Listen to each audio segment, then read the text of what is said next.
Mothers are the queens of the castle, but let's be real, it's not all ball gowns and glass slippers.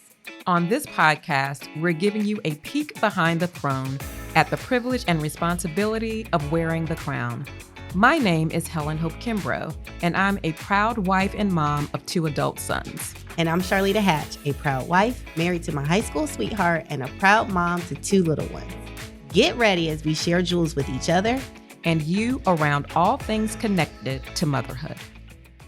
Hello, my name is Helen Hope Kimbrough, and I am here with my girl, Charlita. Hey, y'all. And today's episode, we are taking it to the books. And so what we would like to talk about are why race and culture matter to storytelling, and a little bit about our journey into providing and being authors. And I'm a publisher of children's books.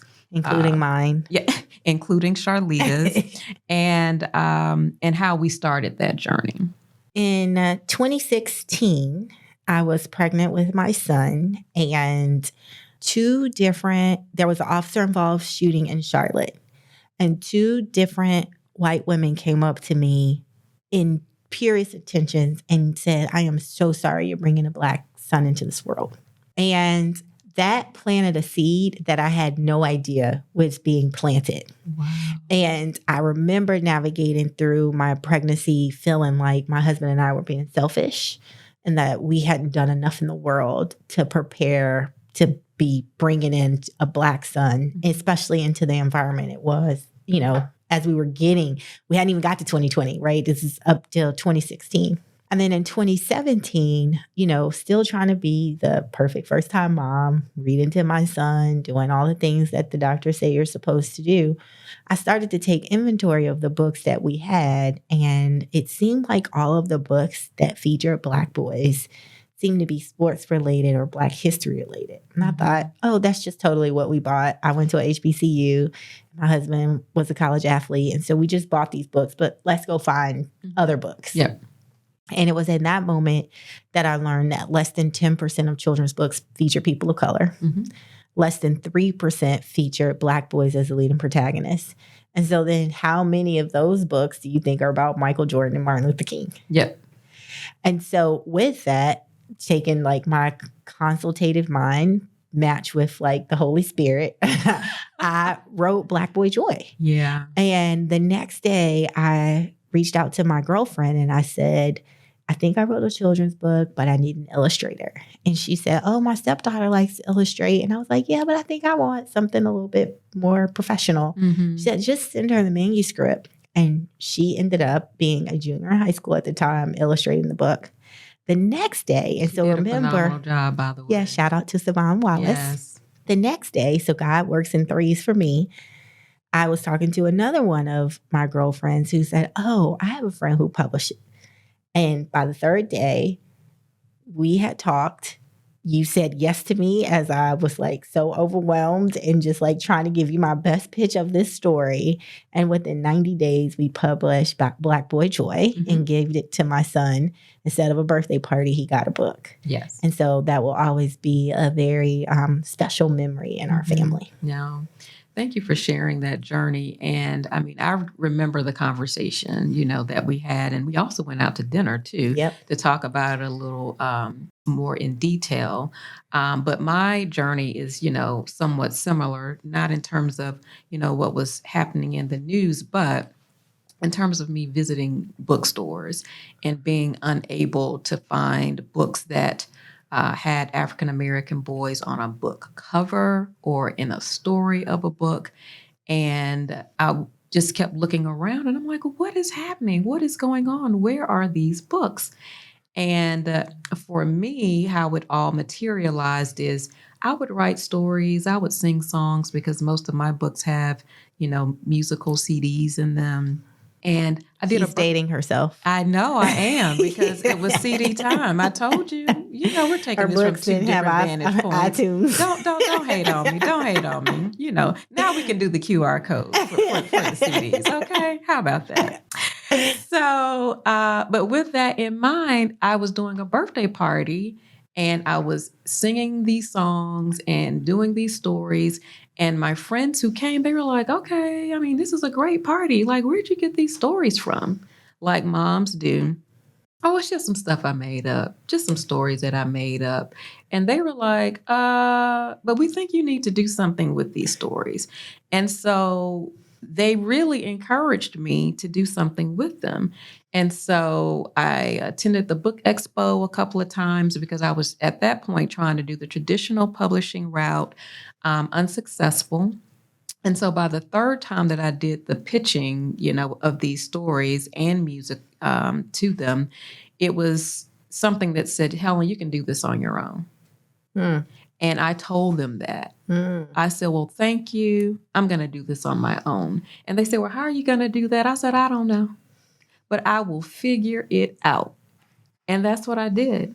Relocated from New Jersey, moved to Charlotte, trying to figure it out. I ended up joining 2 writing groups, literally changing my profession from, a pharmaceutical sales rep into learning and trying to understand being an author and a publisher.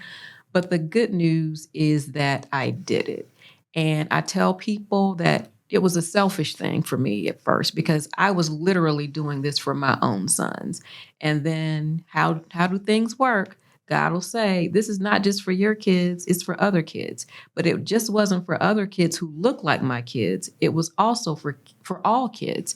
And so my books were literally like multicultural children's books. And that being said, it was my mom and my sister that said, we're tired of picking books off of the shelves of our classrooms that just have one race inside of them. We need books that have multicultural races to them. Can you do that? And so these are, teachers, in their professions sharing that and revealing that. And so that's how the multicultural part became of it. And the singing part is just that I just love to sing. And it was also a way for families to have an experience with a book in a different way. So you could read the book, but then you could also sing the songs to the stories as an experience, because I feel that reading is an experience and you have to hook kids to do it. Once you hook them, you can get them. And it's not even that you feel that it's an experience. You know that it's an experience, right? Because one of the things that you probably haven't shared is how much research, how much writing you've done about reading. And we know, going back to some of the things that we've learned along our own journeys in uncovering this, is that Black people weren't able to read. It was illegal during slavery. That's how you know it's powerful. Yes. Because it was one of the things we're not able to do. Yet I recall many of my friends being punished, and their punishment was reading. Yes. Right? Yes. And so that automatically makes you not like it. I know. Because it was used as a discipline. And so now, as you trying to create it as an experience, then, with me trying to say, well, I want you to see yourself and like what you're reading and relate to what you're reading to help with your own comprehension of the story, the relatability, and all of those kind of pedagogical principles, whether it's culturally relevant or culturally responsive, right? Yes. And so we know the power in representation. Yes, it's so important. And all of the data that had particularly Black boys not doing well as it related to literacy, it comes out. Yeah. There was no representation. Yeah. It was a punishment. It wasn't fun. Yeah. It was a chore. Yeah. I mean, right? But now it's like reading. I mean, we know reading is everywhere. It is. And if you can't read, what job can you do? I know. What sport can you play? Even my son who's 6 playing Mario Kart, he's trying to sound out the words on the screen. I know. You can't play a game. You can't cook a recipe without knowing how to read. I mean, it's basic. It's a basic civil right. And we know, especially in your background, with early childhood and your passion and all the work that you've done in that space, that 80% of the brain is developed between 0 to 5. Yes. Right? Yes. And so do you think that a 4-year-old cares about slavery? Well, do you think they care about they don't. They want to see the red ball. They want to see the soccer ball. They want to see trains. And they want to see themselves in those stories. They want to see themselves in those stories. But I also encourage that they know the historical figures of those stories, of our history too, because I do feel like that's important. So I have like a mix of both are needed. Yeah. But if that's the only thing you see, you start to develop your identity. You do. Even if you take race out of it, if we see books that only have girls in the kitchen cooking, regardless of what the story is about, what are we telling girls? But more importantly, what are we telling boys? I know. If you only see boys just playing sports, I mean, even with my own son, I was like, oh, you're going to have to be a history major with your sports management major. And he was like, why? I said, because I think people will view you differently if you are just in one lane, if you're linear to that. But if we add the history component, that deepens it for you, right? And he was just kind of like, people were surprised that I was a history major. I was like, I know, because it's important. So I think it's that way, with reading too. We are wanting to make certain that we exercise that in different ways so that kids are inspired and motivated to read. So last summer, my son was 5, and he has been one of the few kids in his preschool throughout. And then, he plays soccer. And so he's usually one of the only or one or two boys on the soccer team. And so he was at soccer camp last summer. He got in the car and he said, Mom, I'm Black and such is white. And I was like, okay. Did somebody say something? You try to figure out where's this going? Where is it going? And he's like, no, I just realized that all my friends, they're white and I stand out. And I don't want to stand out. And I thought about, for as much as we try with our family and our church and different organizations that we're in, so much of his time at school, he feels he's the only. And then he sees people doing what he wants to do. Yes. He feels that he's the only.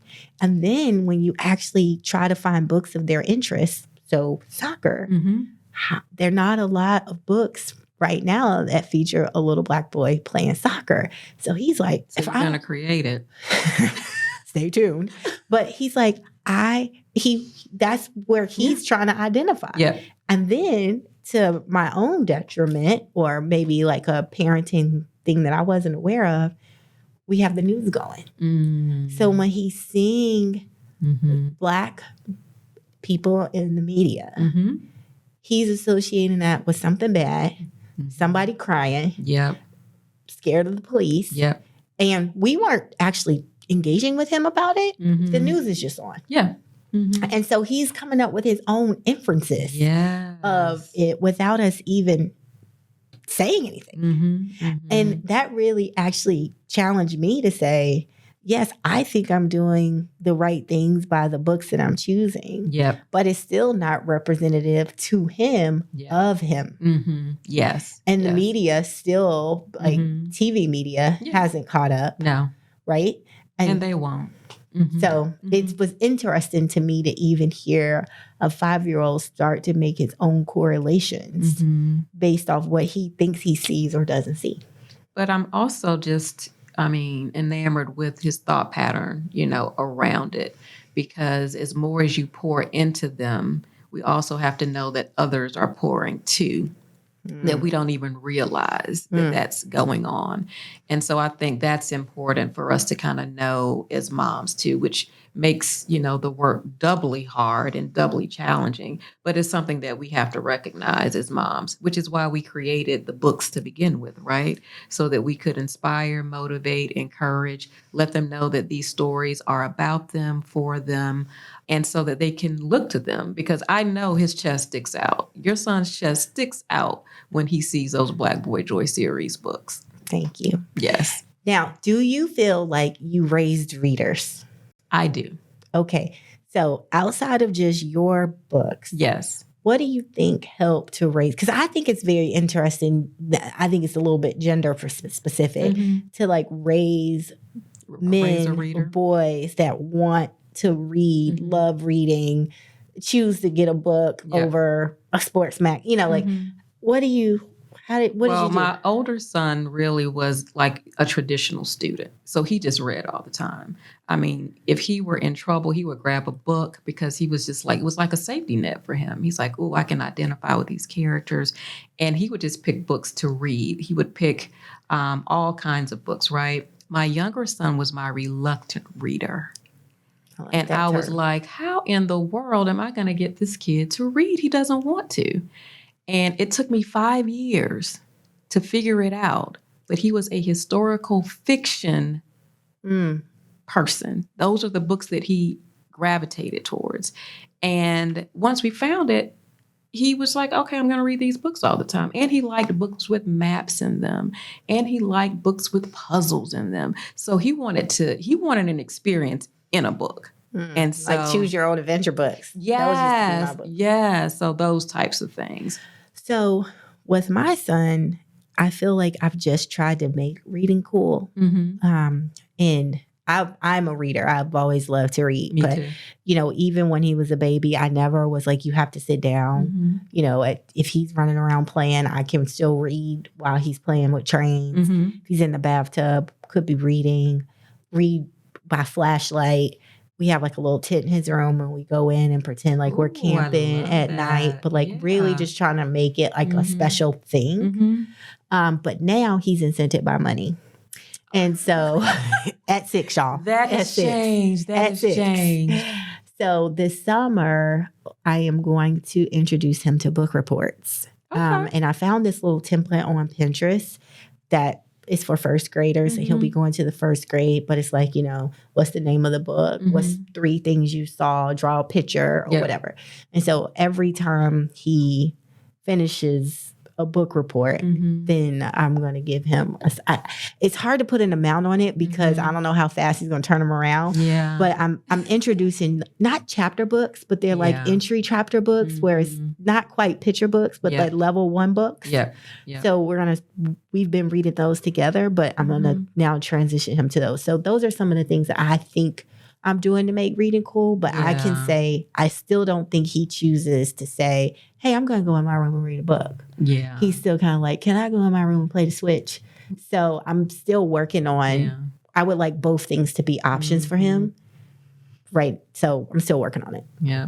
And the highlight magazines are really cool too. I forgot about those. Oh, I know. Even my kids, 25 and 20, they're like, Mom, those highlights, man, those were the things to read. So and you get something in the mail too. You do. Yeah, you do. So I think those are cool too. Unlike us with bills.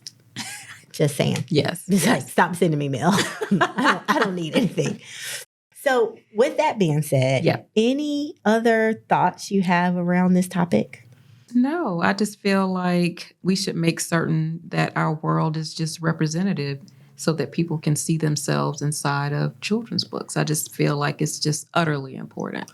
The one thing I would say, especially with a book that, is called Black Boy Joy, I feel that a lot of times people will look at the book or hear the book title and say, oh, I'm not Black. This book's not for me. Or I have a daughter. Definitely for you. Yeah, I have a daughter. This book's not for me. And I believe that books give you, one, it gives representation to some, but it gives you insight into others. Yes. And books should be able to expose you to different types of worlds and communities and thoughts and things. And I never knew how many times people were limiting even their book selection, how they consume content. So I would really challenge people to diversify their library, their children's library, the music that you listen to, because it really just opens your world. Whether you like it or not, you can't have an informed opinion until you try it. I agree. Names, places, things, all of those foundational components. So thank y'all for tuning in and hearing our heart work,